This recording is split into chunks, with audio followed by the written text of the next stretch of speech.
வணக்கம் அன்பர்களே.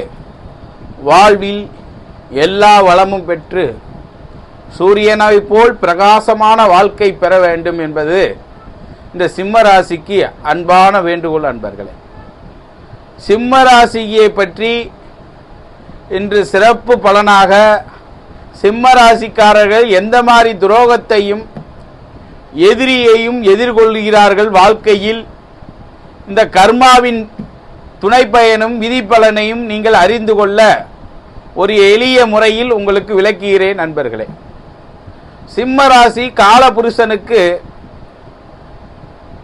முக்கியமான 5ஆம் வீடு. இந்த காலபுருஷத்தின் 5ஆம் வீடு எதை குறிக்கிறது? பஞ்சபூத ஸ்தலங்களும் அடங்கிய நீர், நிலம், நெருப்பு, காற்று, இந்த பஞ்சபூதமும் ஒன்று சேர அமையப்பட்ட இடமாக இந்த சிம்ம ராசி கருதப்படுகிறது.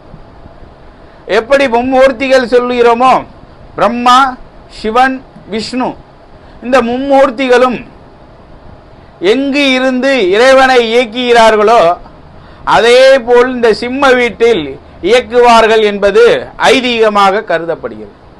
அப்படிப்பட்ட சிம்ம ராசி வாழ்க்கையில் ஒரு தந்தை எப்படி ஒரு குழந்தைக்கு தேவையோ, அந்த தந்தை இல்லாத குழந்தை எப்படி வாழ்க்கையில் முன்னேற்றம் என்பதை பெற முடியாமல் தவிக்கிறதோ, அதுபோல் அந்த தந்தையை உருவாக்கக்கூடிய இடமாக இந்த சிம்ம ராசி இயங்குகிறது. இந்த சிம்ம ராசி அனைத்து ஒளிச்சேர்க்கைகளுக்கும், அனைத்து தாவரங்களுக்கும், உயிரினங்களுக்கும் ஒளியாக அது பிரகாசமாக அடைய வேண்டும் என்றால் இந்த சூரியனுடைய பவர் வேண்டும். அப்படிப்பட்ட சூரியனை உருவாக்குவது இந்த ஜோதிட சாஸ்திரத்தில் சிம்ம ராசி. அப்படிப்பட்ட சிம்ம ராசிக்காரர்கள் எப்பொழுதுமே வாழ்க்கையில் பிரகாசமாக ஜொலிக்க வேண்டும், வாழ்க்கையில் எல்லா வளமும் நம்மளுக்கு பெற வேண்டும், நிம்மதியான வாழ்க்கையும் மகிழ்ச்சியான சந்தோஷமான அன்பு நிறைந்த வாழ்க்கை கிடைக்க வேண்டும் என்பது இவர்களுக்குள் ஆசை. ஆனால் இந்த ராசியில், சிம்ம ராசியில் மகம், பூரம், உத்திரம், இந்த 3 நட்சத்திரமும் அங்கு அடங்கியுள்ளது. உத்திரம் என்பது சூரியனுடைய நட்சத்திரத்தை குறிக்கக்கூடியது. அப்ப சூரியனுடைய பவர் நிறைந்த நட்சத்திரங்களாக இந்த சூரியன் கருதப்படுகிறது. பூரம் நட்சத்திரமும் சுகத்தை அழியக்கூடிய இந்த சுக்கிரனுடைய நட்சத்திரமும் அங்கு அடங்குகிறது. மோட்சத்தையும் ஞானத்தையும் அறிவையும் புகட்டக்கூடிய கேதுவுடைய நட்சத்திரமும் இங்கு அடங்கியுள்ளது. அப்ப சிம்ம ராசிக்காரர்கள் வாழ்க்கையில் இந்த 3 குணங்களும் அவர்களுக்கு உண்டு. இறை பக்தி, இறை நாட்டத்தை, அடிக்கடி கோயில் குளத்துக்கு செல்வதும், பெரிய மனிதர்களிடம் சென்று அவர்களிடம் ஆசீர்வாதங்களை பெறுவதும், சித்தர்கள் மகான்களை நாடுவதும், ஆலயங்களாக வாழ்க்கையில் ஏதோ ஒன்றை கிடைக்க வேண்டும் என்றது தேடி பிரதிபலனை அடைபவர்களும் இவர்கள் உண்டு. சிவ வழிபாடு இவர்களில் அதிகமாக பண்ணக்கூடியவர்கள். அடியேன் சிவன் என்னுடைய அடியனாக இருக்கக்கூடிய இந்த 12 ராசியில் நான் அடியேன் இருக்கிறேன் என்று சொல்லக்கூடிய ராசி என்றால் இந்த சிம்ம ராசிக்காரர்கள். இந்த சிம்ம ராசிக்காரர்கள் எதிலையும் முன் ஆர்வம் உண்டு, முன் தெளிவும் உண்டு. எந்த செயலையும் உடனே முடிக்கக்கூடிய ஆற்றல் உண்டு. இவர்களை நம்பி நம் ஒரு செயலை இறக்கி நீ இந்த வேலையை செய்து விட்டுட்டு வா என்று உத்தரவிட்டால் இந்த சிம்ம ராசிக்காரர்கள் உடனே அந்த வேலையை செய்து முடிக்கக்கூடிய ஆற்றல் படைத்தவர்களாக இருப்பார்கள். இவர்களுக்கு ஒரு காந்த பார்வை உண்டு, மக்கள் செல்வாக்கு. சூரியன் எப்படி இந்த உயிரினங்களை எல்லாம் கவருகிறதோ அதை போல் இவர்களும் மக்கள் செல்வாக்கு உள்ளவர்களாக இருப்பார்கள். நண்பர்கள் செல்வாக்கும் இவர்களுக்கு அதிகமாக இருக்கும். மற்ற ராசிக்காரர்களுக்கு 10 பேர் 20 பேர் இருக்கிறார் என்றால் இவர்களுக்கு 1000 நண்பர்கள் இருப்பார்கள். அப்படி நண்பர்கள் இருந்தும் துரோகத்தை அனுபவிக்கக்கூடிய ராசி. யாரெல்லாம் நண்பர்கள் என்று இவர்கள் உறவாடுகிறார்களோ அவர்கள் எல்லாம் கூட இருந்து குளிப்பறிக்கக்கூடிய ஆற்றலும் இந்த ராசிக்காரர்களுக்கு உருவாகும். அப்ப சிம்ம ராசிக்காரர்கள் எதிரியையும் துரோகத்தையும் வாழ்நாளில் சந்தித்து கொண்டுகிட்டே தான் இருப்பார்கள்.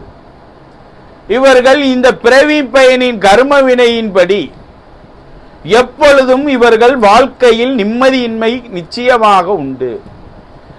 எப்படி சூரியனை கிரகணம் தீண்டும் பொழுது சூரியன் பவருடைய தன்மை குறைகிறதோ, சூரியனை எந்த கிரகம் தூண்டுகிறது? ராகு தீண்டும், கேது தீண்டும். சூரிய கிரகணம் சந்திர கிரகணம் என்று கேள்விப்பட்டிருக்கும். அப்ப சூரியனும் ராகும் பிடியில் சனி பிடிக்கும் பொழுது அவர்கள் வாழ்க்கையில் போராட வேண்டிய அமைப்பு இருக்கும். யாரெல்லாம் ஜாதகத்தில் சூரியனுடைய சனி சேர்கிறதோ, ராகு சேர்கிறதோ, கேது சேர்கிறதோ, இவர்கள் தகப்பனாருடன் ஒற்றுமை குறைவு என்பது நிச்சயமாக உண்டு. அப்ப தகப்பனாருக்கும் இவர்களுக்கும் கருத்து வேறுபாடு என்பது அதிகப்படியாகவே காணப்படுகிறது அன்பர்களே. அப்போ இந்த ஜாதகர்கள் எதிரியும் துரோகத்தையும் எப்படி வெல்வார்கள்? இவர்கள் ஒரு விஷயத்தில் ஆசைப்பட்டால் உடனே நம்பிடுவார்கள். யாரையும் எளிதாக ஏமாற்று போகக்கூடிய ராசியிலும் இவர்கள். யாரோ ஒருவர் அன்பாக பேசி அரவணைப்பாக பழகினால் தன் உயிரையும் மேலாக அவர்களுக்கு கொடுக்கக்கூடியவர்களாக இருப்பார்கள்.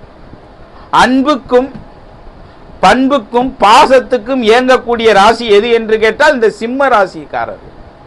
பொதுவாகவே சிம்ம ராசிக்காரர்கள் அவ்வளவு நட்பு இருந்தாலும் அவர்களுடன் நெருங்கி பழகும் நட்பு என்பது குறைவுதான் அன்பர்களே. சூரியனை போல் இவர்கள் அடிக்கடி மனமாற்றம் உடையவர்களாக இருப்பார்கள். எடுத்தோம் கவுத்தோம் என்று பேசி அடுத்தவர்களை பகை உணர்வை எளிதாக சம்பாதித்து விடுவார்கள். இவர்கள் நல்லவர்களாக இருந்தாலும் இவர்களை சுற்றி எதிரிகள் தானாக உருவாக்கப்படுகிறார்கள். அதனால் உண்டு எதிரிகளால் ஏமாற்றமும் தடுமாற்றமும் சந்திக்கக்கூடிய ராசி எது என்று கேட்டால் இந்த சிம்ம ராசி. அப்ப சிம்ம ராசி அன்பும் அரவணைப்புமிக்கே இயங்கக்கூடியவர்கள், பசி பொறுக்காதவர்கள். பசி பசி என்று உணவுகளை எப்பொழுதுமே தன்னை எடுத்து கொண்டுகிட்டே இருப்பார்கள். உணவுக்காண்டியே தன் வாழ்நாளையை ரசித்துக் கொண்டு இருக்கக்கூடியவர்கள். உணவும் உடையும் அலங்கார பிரியர்கள் என்று சொல்ல வேண்டும். தன்னை அழகுபடுத்திக் கொள்ளுவதும், தனக்கு உடைகளை விரும்பிக் கொள்வதும், உணவில் பெரிய அலாதவனான பிரியம் கொள்ளுவதும் இவர்களுடைய வாழ்க்கையாக கடந்து போவார்கள். எப்பொழுதுமே தனக்கு கொடுத்த வாழ்க்கையை செம்மையாக சிறப்பாக செய்ய வேண்டும், அடுத்தவர்கள் பாராட்ட வேண்டும் என்று செயல்படக்கூடிய ராசியும் இந்த சிம்ம ராசி தான். ஆனால் இந்த சிம்ம ராசிக்கு ஒரே ஒரு பிரச்சனை என்று சொல்லப்போனால், இவர்கள் நண்பர்கள் 7ஆம் இடத்து சனி என்பதால் இவர்கள் யாரிடம் பழகிறார்களோ அவர்களே இவர்களுக்கு துரோகமும் ஏமாற்றமும் இவர்களுக்கு கொடுப்பார்கள். அப்ப யாரிடம் அன்பு அரவணைப்பு அதிகமாக இவர்கள் நம்மளுக்கு வாழ்நாளில் நம்ம கூட பிரியமாக இருப்பார்கள் என்று நினைத்து கொண்டு விட்டீர்கள் என்றால் அதுதான் உங்கள் வாழ்க்கையை நீங்க இழக்கப் போகிறீர்கள். இப்ப சிம்ம ராசிக்காரர்கள் எப்பொழுதுமே அளவுக்கு மீறினால் அமிர்தமும் நஞ்சி என்பதை நீங்கள் புரிந்து இந்த ஜென்ம கர்மாவின் வினையை நீங்கள் புரிய வேண்டும். நட்பு என்பது ஓரளவு, அன்பு என்பது ஓரளவு, பாசம் என்பது ஓரளவு என்பதை புரிந்து கொண்டால் உங்கள் வாழ்க்கையை நீங்கள் யாரிடமும் தோற்று போகவும் மாட்டீர்கள், ஏமாற்றப்படவும் மாட்டீர்கள் அன்பர்களே. இப்படிப்பட்ட அற்புதமான ராசியில் பிறந்த சிம்ம ராசி அன்பர்களே, இதை வாழ்நாளில் நீங்கள் கடைபிடித்து உங்கள் வாழ்க்கை வெற்றியும் சிறப்பும் அடைய வாழ்த்துக்கள் அன்பர்களே. நன்றி, வணக்கம்.